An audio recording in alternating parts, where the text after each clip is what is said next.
Thank you very much. Tonight I'll be speaking about Palestine, Israel, and the U.S. There are many presentations about Israel, some about Palestine, but I feel that there aren't very often ones that really connect all three of those with including the United States. This was scheduled before the latest massacre, so I'll be speaking about my book, but I'll also, of course, be talking about the more recent developments to a degree. We receive a great deal of reporting on Israel-Palestine, especially in the last 2 or 3 weeks. We've been getting more than usual. Some aspects are covered consistently, frequently, and we know about them.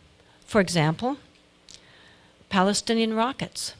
Virtually every report about Gaza or about Israel and about Palestine includes the statement that thousands of rockets have been fired from Gaza into Israel. You know, for months, actually for years, we've been hearing about that in almost every report.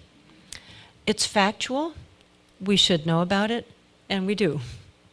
A few years ago, the New York Times had a picture of a rocket. It looked very terrifying, terrorists firing it. But given how often they give us that information, thousands of rockets have been fired from Gaza, they tell us very little about those rockets. For example, until quite recently, almost all of them, in fact, probably still most of them, are small homemade projectiles. That's what they are. And they, in most cases, don't even cause any damage.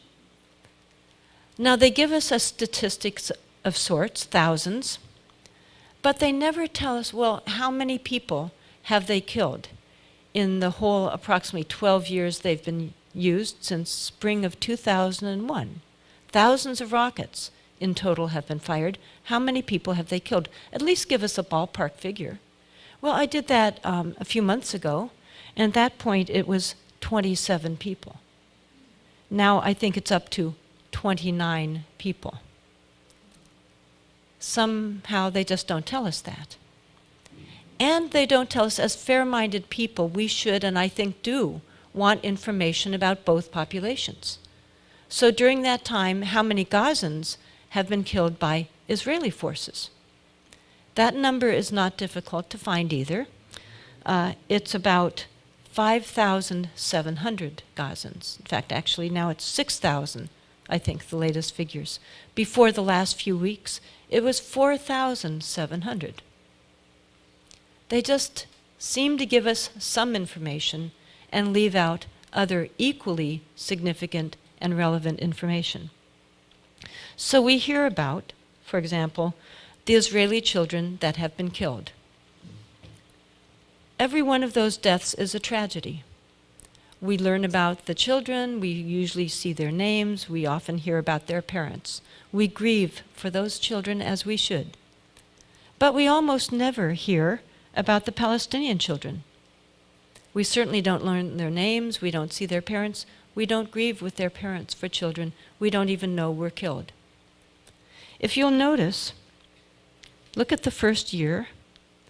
91 Palestinian children were killed in the round of violence that began in fall of 2000. 91 were killed before a single Israeli child. And yet our media always portray Israeli actions as retaliatory. Chronologically, that is inaccurate. I think that we should hear about all of those children. And if we had known that 91 children were being killed and the number one cause of their deaths was gunfire to the head, if we had known that our money was being used to shoot children in the head, I like to believe, and I do believe, that Americans would have demanded that it stop. And if we had done that, all of those other children might be living today. If we do it now, all of the children in the coming months might be living. I like to tell people how I became involved. I don't happen to be Jewish or Palestinian or Muslim. Like most Americans, about 14 years ago, I knew very little about Israel-Palestine. I was the editor of a very small weekly newspaper in Northern California, writing about the city council, the school district, the local fishing fleet.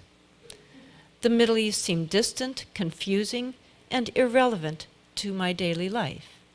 And so, like most Americans, I skimmed the headlines on this issue, accepted the confusion that I found, and I just moved on. We're very busy, as are all those people outside tonight. But then in fall of 2000, when what's called the Second Palestinian Intifada began, the Palestinian uprising, and it was in the news a bit, I decided to pay attention, to just learn what this was all about. And when I finally paid attention so belatedly in my life, I noticed something I should have noticed long before. As a journalist, I noticed how one-sided the coverage was, that we heard from and about Israelis in great detail, as we should, but then I expected and waited to hear about Palestinian in equivalent detail. There are two parties here. But I noticed that came much less frequently. And so I began to look into the issue more and more. I began to read reports from the region and to discover what was going on.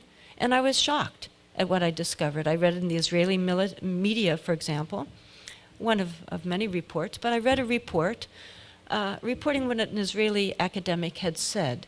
She said that Israeli forces, as I already by that time had learned, were killing many people, the unarmed demonstrators. They were killing them in large numbers. But she said what the strategy was to not kill too many. Because if you kill too many, there's the chance you will trigger international outrage. So the deaths were not huge, but the injuries were. Because they were injuring large numbers, those would be off the radar. She wrote that they were injuring, I think they had injured 6,000 in the first month. And she wrote, and please remember, this is from an Israeli newspaper that I read this. She wrote that Israeli forces were specifically targeting eyes and kneecaps. So with that kind of information, as well as learning for the first time in my life that we give Israel more of our tax money than any other country on earth, more than all of sub-Saharan Africa put together, that it is approximately $8 million per day. Now it's about to go up to about $10 million per day. I began to think this was the most covered up issue I had ever seen of such profound importance. And so I decided I needed to go and see for myself if what I thought I was beginning to learn was actually true. And so began the most unusual trip I've ever undertaken. Many years before, I had been in the Peace Corps in Afghanistan. In that case, I had a very official support system helping me and guiding me, the Peace Corps. In this case, I was going to be traveling alone, and I had no organization sponsoring or guiding me whatsoever. As I landed on February 7th at 8 p.m., 2001, I experienced a sudden pang of the disquiet I'd been trying to ignore on that very long airline flight.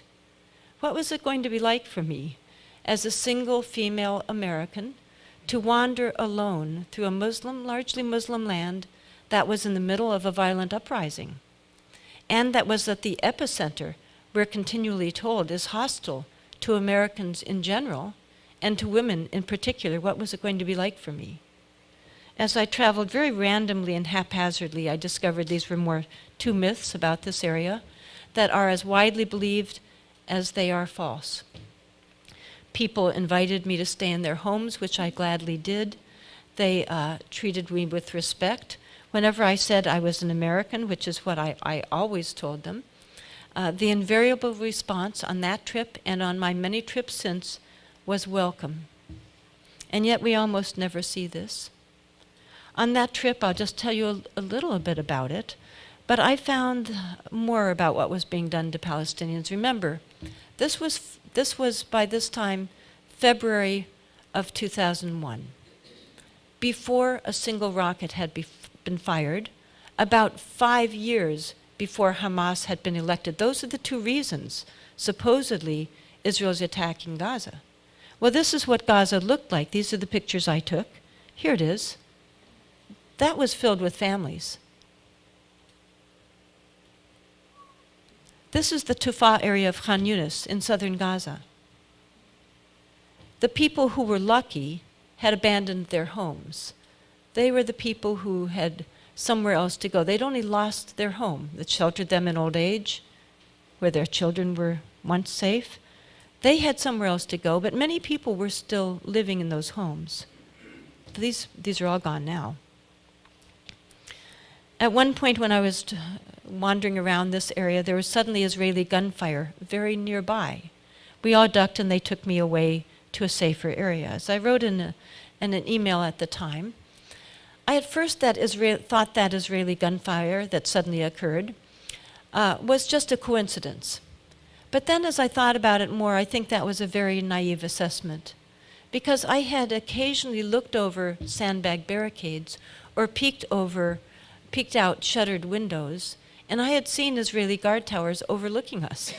And I have no doubt that those Israeli soldiers noticed that a foreigner was wandering around, and I suspect they decided to send her a message. Don't see what we're doing. Don't come to Palestine. I saw beautiful agricultural lands that were being destroyed next to the beautiful blue Mediterranean Sea. I saw a stand of what had been 100-year-old date palms that were flattened. I saw groves of olive trees destroyed, entire crops destroyed, and I remembered thinking, I saw farmers who had farmed there forever, for generation upon generation had farmed there. And I thought, how are they going to feed their children? You know, when your entire orchard is destroyed, your entire farm, all of your crops, how do you feed your children? And this was many years ago, before it got really bad. I saw a people and a land being destroyed with my news money, with my tax money. To me, that's newsworthy. I think as Americans, sometimes we're sort of used to seeing images of third world poverty. I think we're troubled by them, but we tend to think, well, there's so much, what can I do? But that's not what I was seeing. I was seeing intentionally created poverty through the use of American money. And I saw much more. I don't like seeing suffering. I don't like seeing children in pain. But since even by that time, thousands of children had been injured through the use of my tax money, it was my job to see them. And all I had to do, it turned out, was go to the nearest hospital. And I saw children with bullets in their back, often in their back because they were running away, and in their stomach, and in their heads. I saw a brain-dead 12-year-old. I saw children who will never walk again. They won't skip, they won't frolic. Their childhoods are finished. At one point I saw a child, I saw his parents, and they asked if I could help them. They were happy to see me as an American because they thought maybe I could help their poor son. So I asked the doctor if maybe I could do something. Maybe a surgical team could be flown in from the US, or maybe their son could be flown back to the United States. Sometimes that's possible. And the doctor explained to me that he hadn't yet found the right time and the right way to tell the parents, but that their son was totally and eternally paralyzed. So I knew something they didn't know, and I wished that I didn't. And now you do too. That's what I saw in Gaza, and then I went to the West Bank to a newspaper office. And when I first arrived there, they said a 9-year-old boy was just shot, and maybe you'd like to go see. And I thought, no, I wouldn't like to go see. But I did. I was there for all of us, and I took pictures. I saw where he had been sitting watching his father paint the walls. I saw the wet paint, the toy trucks, the blood on the floor. I saw the wall hanging that had a bullet hole in it, and I was told that says, thinking of God makes our hearts grow calm. I saw the needle point over the front door that I could read myself. It said, God bless our home. The family had moved in 10 days before to their dream house.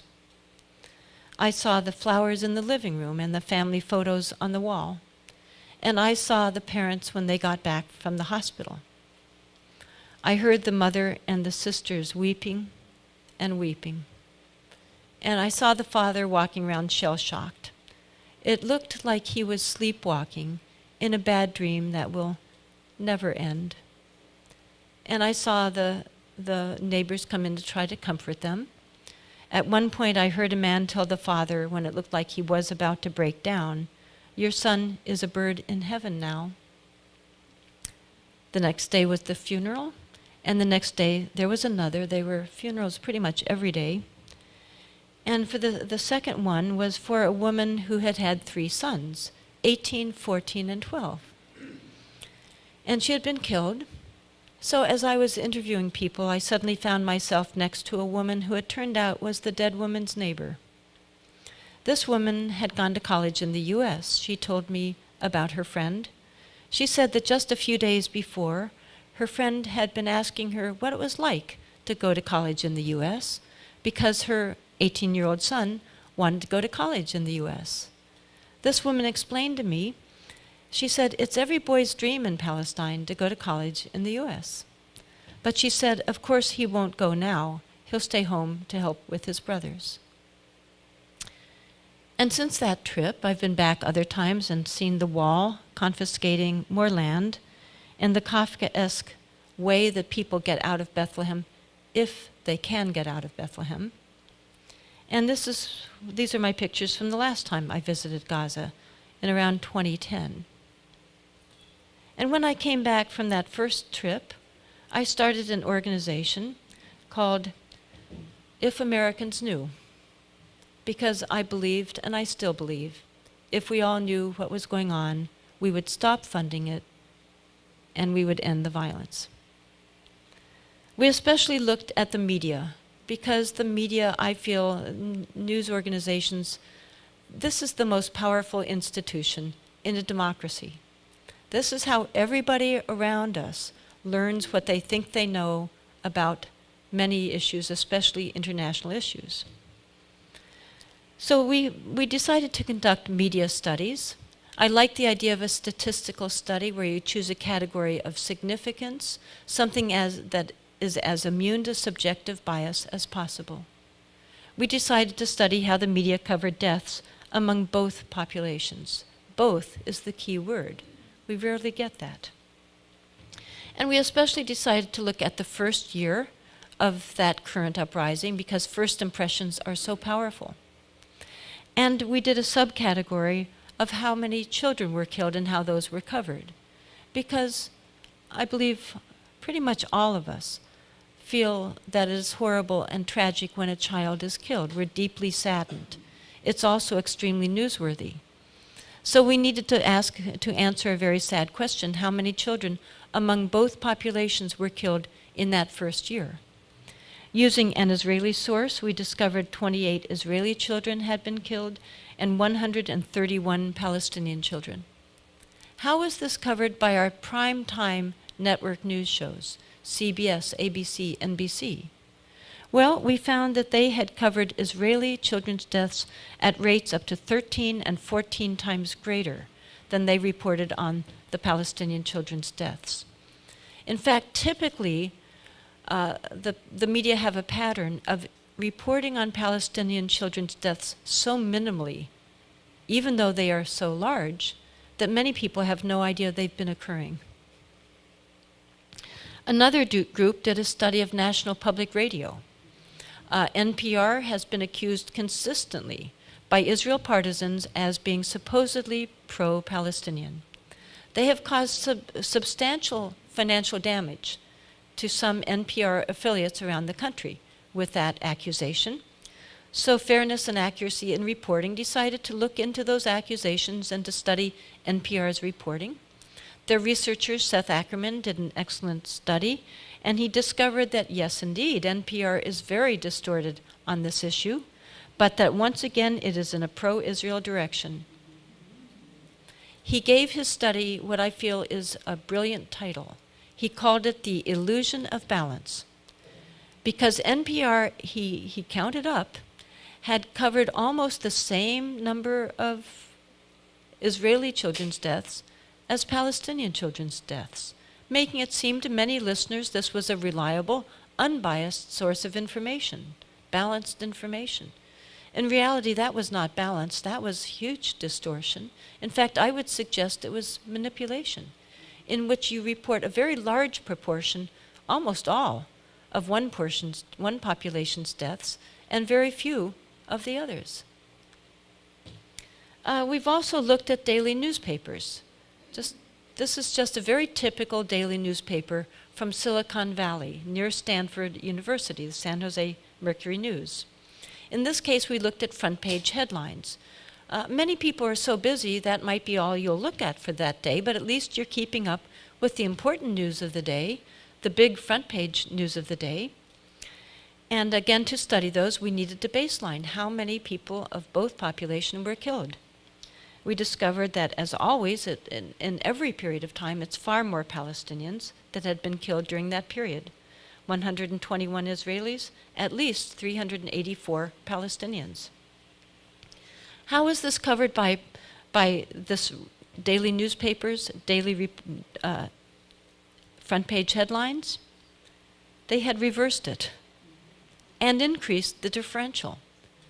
So while this is what was actually going on, that's what it looked like. I was astounded. This was one of our first studies. And it occurred to me, what if the Mercury News had covered the Super Bowl backwards? What if they'd gotten the World Series wrong? There would have been jokes about them by late-night comedians around the country. And yet here they were committing a distortion of that magnitude, having to do with lives and deaths, and no one noticed it. And I would suggest that the newspapers here did the same thing. Often, throughout the past 12 or 13 years, I have seen this phrase, as perhaps many of you have noticed, that almost any time Israelis suffer something, are killed, or there's an attack, a successful attack on Israel, it's portrayed as a period of calm, has just been shattered by Palestinian violence. There was a headline of that sort in 2005 in the Los Angeles Times. I was living in LA at that time, and I saw this headline and this news story on their website in early evening, long before the newspaper had gone to press. So I tried to call the foreign desk with a correction so that they wouldn't publish something that was wrong. And I told them that during what they were calling a period of calm, 170 Palestinian men, women, and children had been killed. And that during a period they said was calm, 379 Palestinian men, women, and children had been injured. Their response was, "We said relative calm." And they hung up the phone. And they didn't change a single word in their news story or add a single piece of this information. There are so many omissions that I could go on all night with these, but I'll do just one more. This is a very different one. This one is about the U.S. This one is about something that took place on Capitol Hill in 2003. There was a briefing in the Rayburn House Office building. The chairman of that briefing was a four-star admiral, Admiral Thomas Moorer. He had been chairman of the Joint Chiefs of Staff, a World War II hero, the highest rank a military officer can attain, really, and former chairman of Joint Chiefs of Staff. Also part of the panel was a Rear Admiral, Merlin Starring, who had been in charge of the whole legal department of the U.S. Navy. Also part of their commission was a Marine general. And not just any Marine general, this one was the highest-ranking Medal of Honor recipient in the United States, the highest Medal of Valor an American can win. They announced their findings on Capitol Hill, that Israel had tried to sink a U.S. Navy ship, that they had killed 34 Americans and injured over 170 of them. The decks had been running with blood. That rescue flights to these men had been recalled by order of the Secretary of Defense and the President of the United States. That this incident, in fact, had been ordered covered up by the President of the United States, and that this attack by Israel constituted an act of war against the United States by Israel. Statements of that gravity by officials of that high rank on Capitol Hill in a House office building are newsworthy. And yet, there was nothing about them in the Washington Post, the New York Times, the allegedly patriotic network, Fox News, we may wish to call why they didn't cover it. The only place that covered those statements was the Stars and Stripes newspaper. That's the military newspaper abroad. And it's in detail in the congressional record. There you can read every word. Now let's talk about the recent situation. I'm not up with the most recent since I've been out of touch for a few hours. But let's look at what has gone on in the recent conflicts, beginning, I'd say, over about the last 5 or 6 years. In 2009 to 10, there was a similar bombardment of Gaza, in which at least 1,400 Palestinians were killed, a large majority of them civilians. In fact, over half, I believe, were women and children, and 9 Israelis were killed. Then in 2012, we had a much smaller massacre, in which this number actually turned out to be larger because a number of people died later from their injuries, but it was at least 169 Palestinians, of whom quite a few were children, compared to 6 Israelis. And now we come to 2014, in which the media date the progression that has led to the current massacre. They usually start it from about, I believe, June 12th, when 3 young Israelis were abducted and tragically murdered. That's where they usually start it from. Well, let's be a little more honest and start it from a more reasonable starting point. Let's start with January 1st and look at the deaths among both populations again, because all matter. And you will see the Israeli deaths on the left and the Palestinian deaths on the right. So here is January. The pink is a child, no Israeli deaths. Next we will look at February, no Israeli deaths. Next we will look at May. The green one is a child. Next we will look at April. We do have 1 Israeli, a soldier. And next we have May.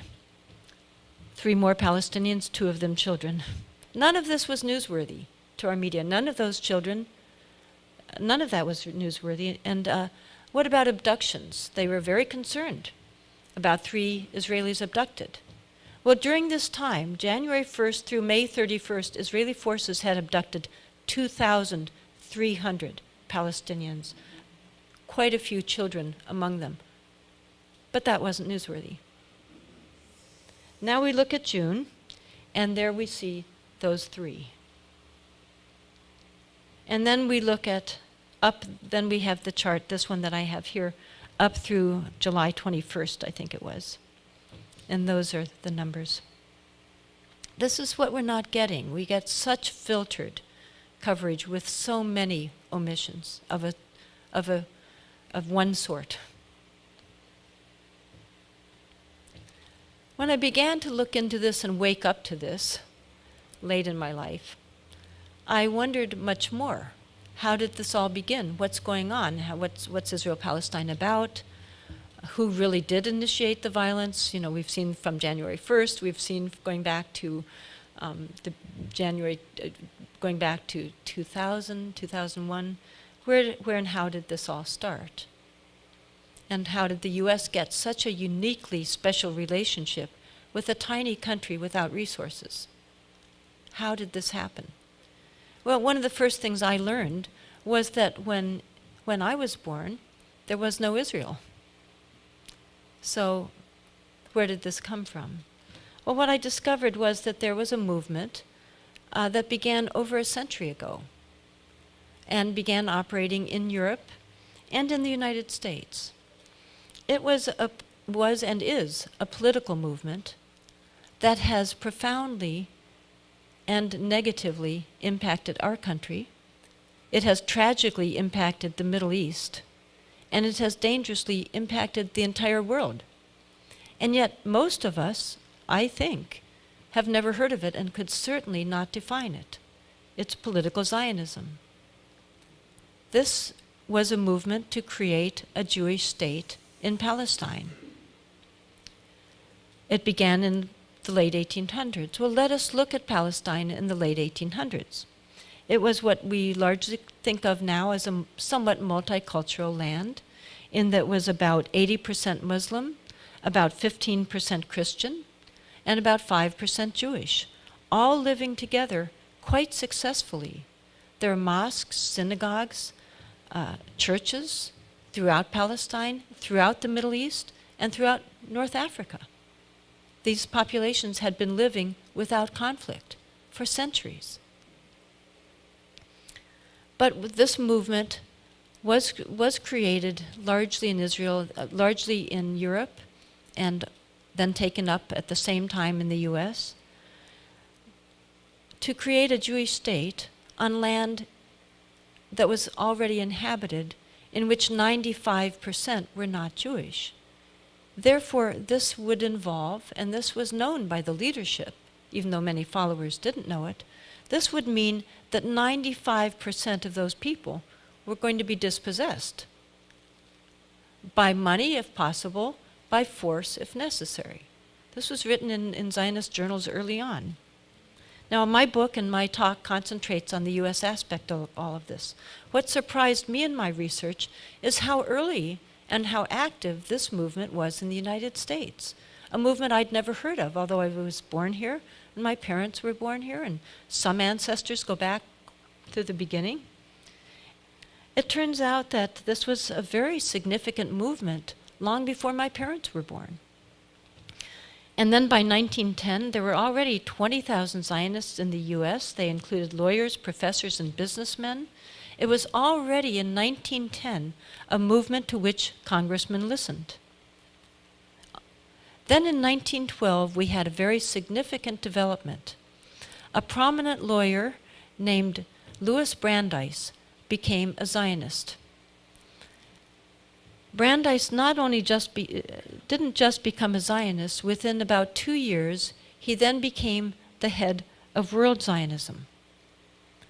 This was public. It's not some secret knowledge, it's just that most of us don't know it. And then within a few years, he was also a Supreme Court justice, named by Woodrow Wilson. When you're a Supreme Court justice, you're supposed to resign your various board memberships and affiliations, because you're supposed to not have any conflict of interest but be neutral. So he did resign his leadership of World Zionism, but in reality he continued it. He would receive reports in his Supreme Court chambers by his loyal lieutenants, and then he would give them directives to go out and to follow in work for Zionism. And this is mentioned in a number of very reliable books. If you get my book, you'll see that my book is over half footnotes. It's all cited. By the way, one of his loyal lieutenants also went on to become a very prominent Supreme Court justice, Felix Frankfurter. So I'd read that. That to me was shocking right there. But then I discovered something more. So I'll give you my citations for this next information so you can evaluate whether you find it reliable or not. The way I did my research is I would read books, then I would look at their footnotes to see where they had gotten that information. Then I would often get those books and read those footnotes, and then order those books and read those footnotes, and on and on. So one of the books that I read was really a fairly well-known one, Israel in the Mind of America, published by a very mainstream establishment publisher, and the author was a very mainstream author. He had been diplomatic correspondent for the New York Times, he had been at Harvard, he had written a number of well-regarded, very establishment nonfiction books. Well, in this book, he had a few pages in which he told about a secret Zionist society that had operated in the United States, of which Louis Brandeis, while a Supreme Court justice, had been a leader. So I looked at where he got that information, and I went to that source. It turned out to be from a scholarly journal called the American Jewish Historical Quarterly, a very respected journal. So then I looked at the author. Well, is this a reliable author? Who wrote this very, to me, explosive information? And turned out to be a well-regarded Israeli historian at a mainstream Israeli university. She had written an article in 1975 called The Parashim, a secret episode in American Zionist history. And she told about what this was, an elitist secret society. The word meant Pharisees and separate. They would go around the country and influence people to push this Zionist agenda. By the way, at this time, the Jewish population were not Zionists at all. The large majority were not Zionists. Many were opposed to Zionism. This was a very fringe element to a certain regard. Then in this secret society, they even had a secret induction ceremony, so that when somebody joined this society, and their membership included professors and recent Harvard graduates and doctors, significant people around the country were sometimes members. And in this initiation ceremony, they were told by the inductor, and they swore to this, "Until our purpose shall be accomplished, you will be the fellow of a brotherhood whose bond you will regard as greater than any other in your life, dearer than that of family, of school, of nation." As early as November 1915, a leader of the Parashim went around suggesting that the British might gain some benefit from a formal declaration in support of a Jewish national homeland in Palestine. Those of you who have heard of the Balfour Declaration that came in 1917 might find this relevant. I'll get into that a little bit more. Let's remember what was going on during this time period now in the world, especially that involved Britain. Well, of course, in 1914 began what was called at that time the Great War of massive carnage.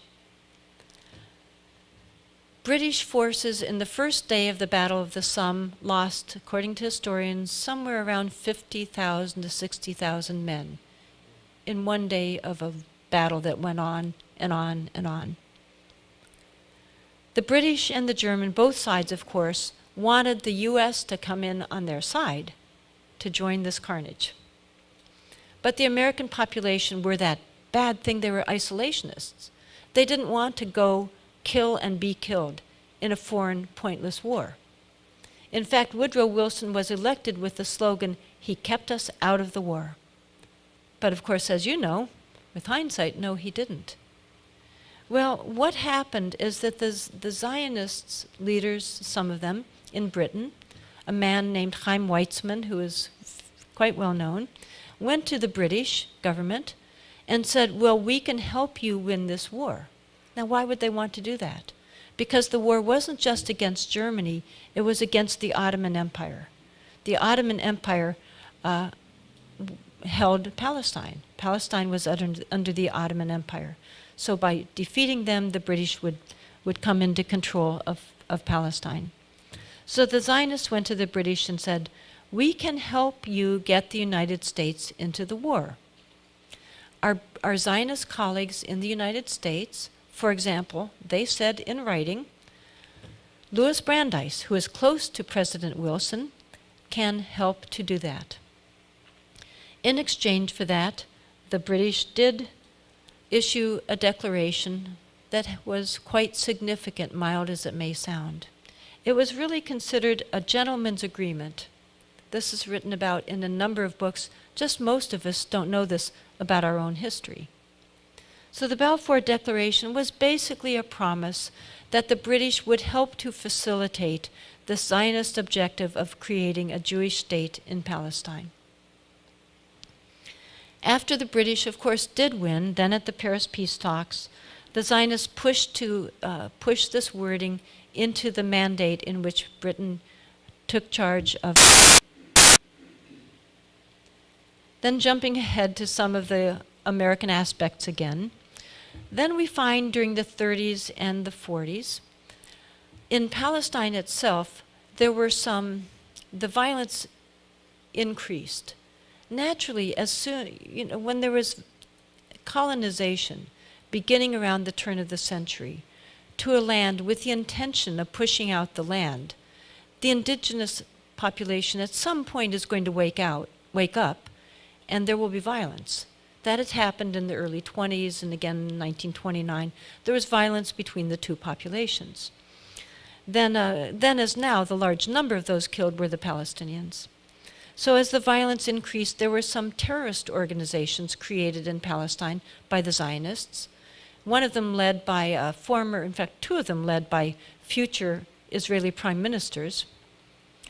And those terrorist organizations in Palestine, the Irgun and the Stern Gang, it turns out had front groups in the United States with duplicitous names. And they were funneling massive amounts of money and weaponry to these terror groups in Palestine. They put on major pageants where Supreme Court justices attended and thousands of people attended. They were very prominent. One of them was led by a man named Peter Bergson, people thought. His real name was Hillel Cook. He was the operative for the Irgun.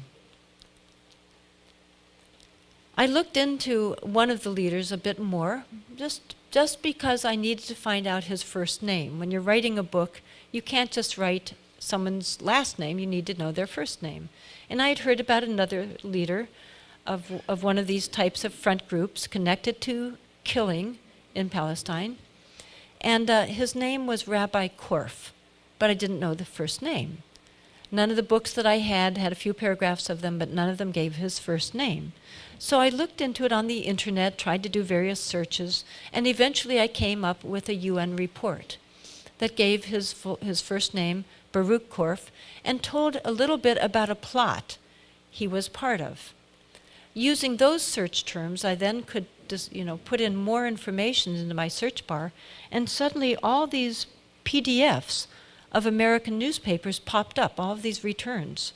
It turned out that Rabbi Baruch Korf was part of a cell in Paris that was planning to fly an airplane and bomb Britain after the war. Britain that had just defeated Hitler.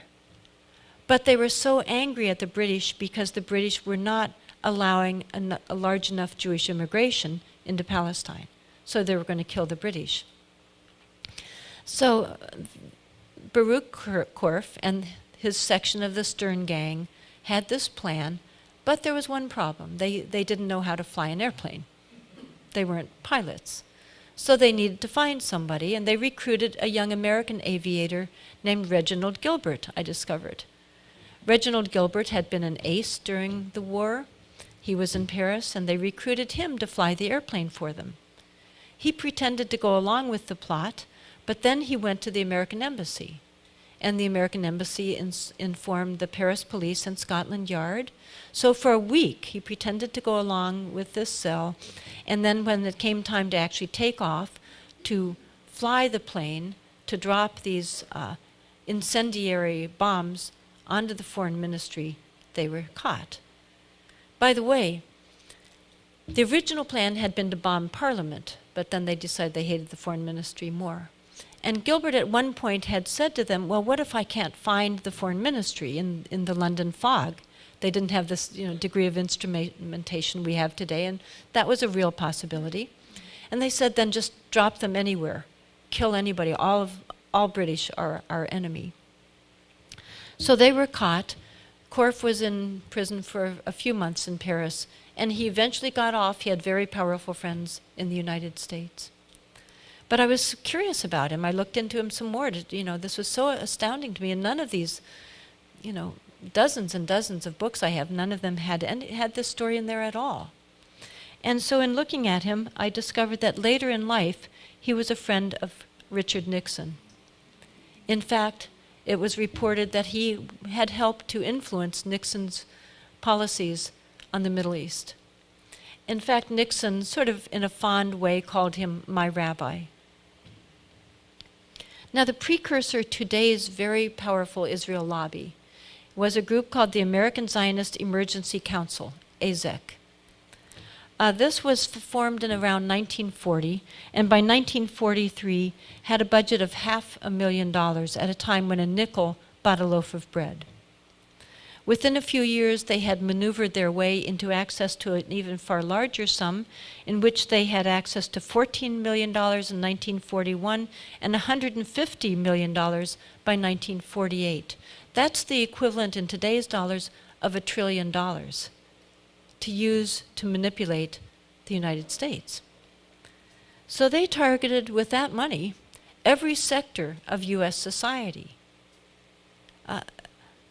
And this isn't ancient history. They had annual reports, they had directives, all this was written down on paper. They targeted congressmen, Christian clergy, editors, professors, business and labor, Jewish war veterans. They published books all over. They had 400 local committees. There were massive campaigns throughout the country. They also worked especially to manufacture Christian support. They secretly funded sort of Christian groups that would push the same Zionist ideology. They funded books that became huge bestsellers. It was an enormously successful campaign throughout the country. Even though during this time there was a great deal of opposition to Zionism by many different groups, by Christian leaders, by State Department, Pentagon, intelligence agencies, Jewish anti-Zionists, many people were opposed to it. Two of the most celebrated Christian pastors opposed it on religious and moral grounds. The Christian leaders in the Middle East had gone to the Paris peace talks to advocate on behalf of the Arab population that there should be self-determination of peoples there. One very prominent American Christian who was a Dead Sea scholar wrote a wonderful book called Palestine is Our Issue, is Our Business. To read that book, it's very strong. He talks about the right of return, about Palestinian resistance fighters, etc. But it was buried. Diplomats, the State Department, the military, the Pentagon, the intelligence agencies wrote directive after directive, study after study, memo after memo, talking about how damaging to the U.S. and to U.S. strategic interests, and how in violation of American principles Zionism would be. Starting from under Taft, there was then a commission to Palestine during the time of the Paris peace talks. They went there to investigate the situation, to look into the possibility of creating a Jewish state there. And they came back with a very powerful report saying this would be a grave trespass on the rights of the people there. This was entirely buried and had no effect whatsoever. Dean Acheson, a major statesman for many years, wrote that the Zionist agenda would imperil not only American but all Western interests in the Near East. The CIA wrote that they were pursuing objectives that would endanger the strategic interests of the Western powers in the Near and Middle East. There's so much evidence of this. Some people debate about whether the lobby is powerful. It's been powerful since the beginning, and the evidence is all there. It's just buried. Alfred Lilienthal was part of the American Council for Judaism. I had the honor of meeting him. He wrote excellent books about this. That group was arguing against Zionism. And part of what they were arguing in the State Department was that there would be massive bloodshed and chaos if this was pushed through. When the Zionists began to work to push through what's called the partition plan through the United Nations, that's portrayed to Americans as this wonderful compromise. Palestinians just, ignored this wonderful opportunity that Palestinians pushed through. Well, they knew, and the State Department were saying this would be a disaster if this gets pushed through. The idea was that Palestine, half of it would be given to a Jewish state. Even though these were mostly recently arrived and had originally only been 5% of the population. And even after decades of immigration, were 30% of the population. And this plan wasn't actually half. The plan was that they would get 55% of Palestine approximately, and the Palestinians would get about 45% of their own land.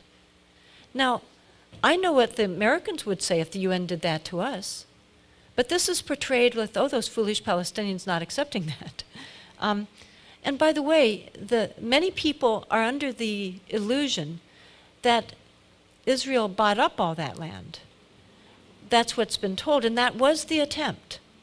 And they did increase Jewish ownership about over, from what was originally about 1%, because it was so an urban population, to at most 8%. Most historians said they owned about 5 to 6%. So a group that owned 8% under this plan was getting 55%, a good deal for them. No wonder they said they would go along with it, and secretly in their journal said it's the first step, then we will get it all. But rather than bringing peace, which was what the UN was charged with, instead of bringing peace, it did the opposite.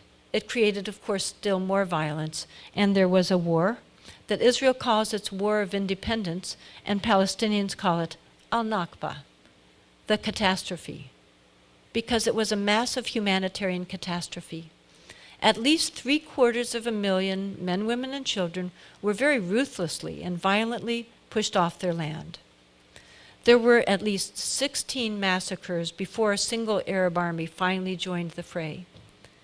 And by the way, those of you that grew up with the myth that I did, that little Israel declared its independence and suddenly, 5 to 7 Arab armies suddenly just attacked, but Israel somehow won because God, was on their side or something. Well, in reality, before Israel declared its independence on about May 14th, 15th, it's a midnight type of situation, they had already committed 16 massacres. These are quite grisly. You can read the details of them. They had already ethnically cleansed at least 200,000 people.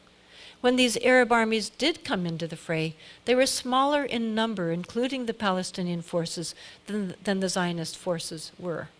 And by the way, virtually all of the battles were actually fought on the part that, according to the UN plan, was going to be Palestinian territory.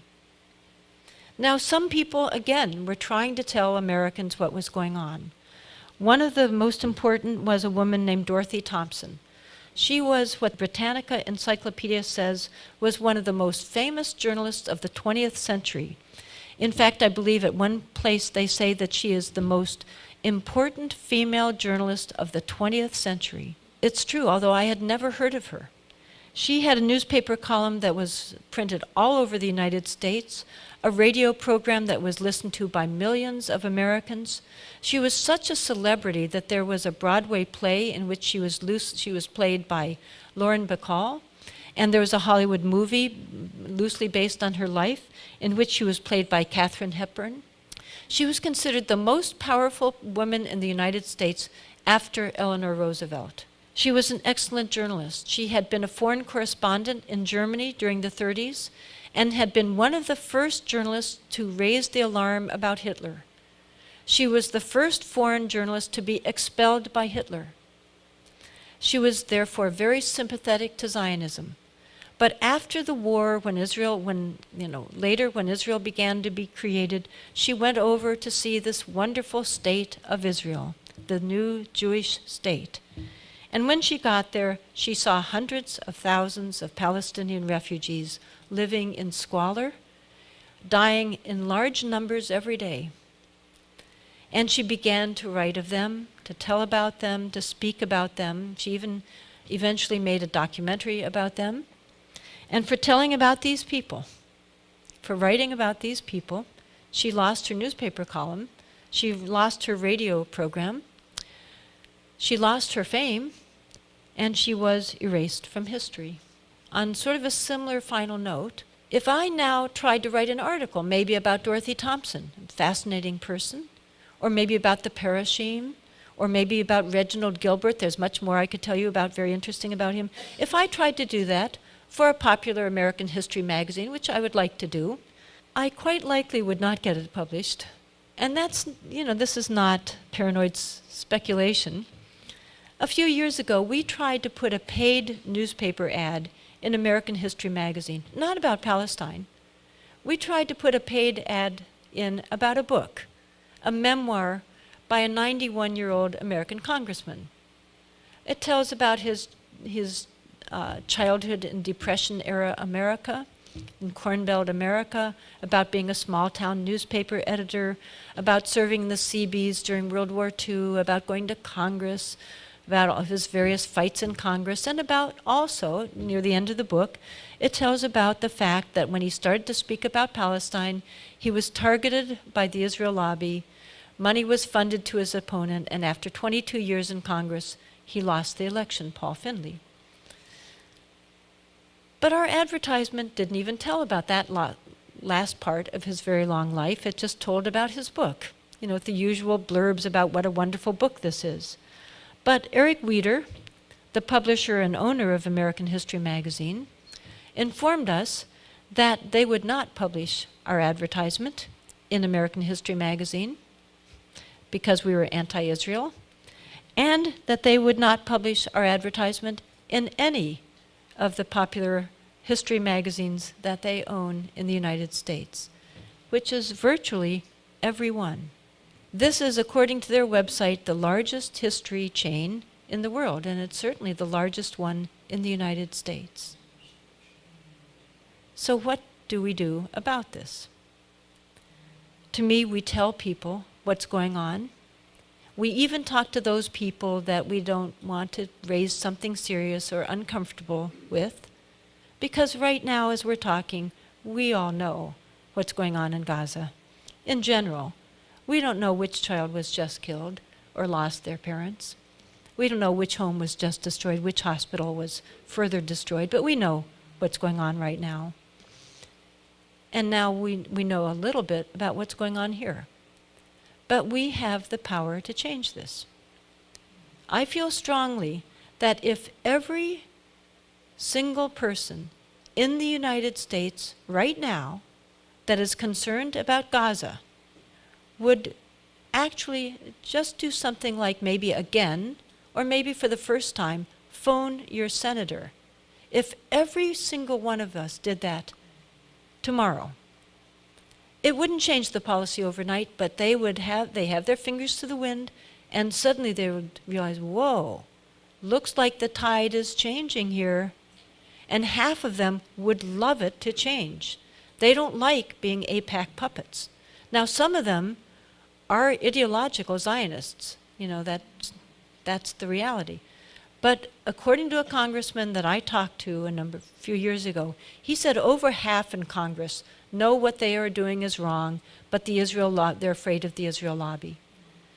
In other cases, Congress people have privately told individuals, you need to make me do this. You need to create the grassroots movement so that I can do it. If everyone in America did that, it would begin the impact that would bring change.